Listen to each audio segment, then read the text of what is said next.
One of my all-time favorite jokes goes like this. The Higgs boson particle goes into a church, but the priest says, "We don't want your soul in here." However, the Higgs boson particle then says, "But you can't have mass without me."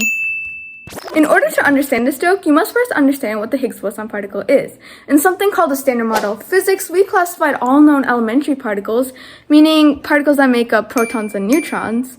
And we often organize these particles based on their properties such as mass. However, at the time, we didn't really understand where the mass came from, but we knew something had to be there that provided them mass. And that's where the Higgs boson comes into play. Also known as the God particle, since it helps give every other particle mass. It's a fundamental particle with no charge or spin associated with something called the Higgs field. The Higgs field is a hypothetical kind of force field filling the entire universe, which gives mass to elementary particles.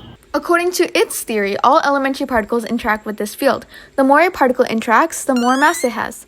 Particles that don't interact at all, like photons, remain massless. The Higgs boson, however, is just an excitation of the Higgs field. To picture this, imagine the Higgs field as a sombrero, normally calm at its lowest energy state. But sometimes it can get a little excited, just like when you throw a stone into a pond and it creates ripples. However, when the Higgs field gets excited, it creates a Higgs boson instead. By finding it, we can conclude that the Higgs field also exists. Now, to find the Higgs boson itself, scientists use a Large Hadron Collider, where high-energy proton beams get smashed together at great speeds, creating conditions for the Higgs boson to briefly appear. However, the chances of a Higgs boson forming from these collisions was only 1 in a billion, and since its lifetime is extremely short, I'm talking 10 to the -2 seconds, it decays into different particles immediately.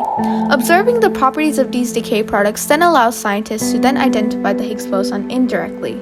Now let's go back and take a closer look at the joke. I hope you can understand it way better now.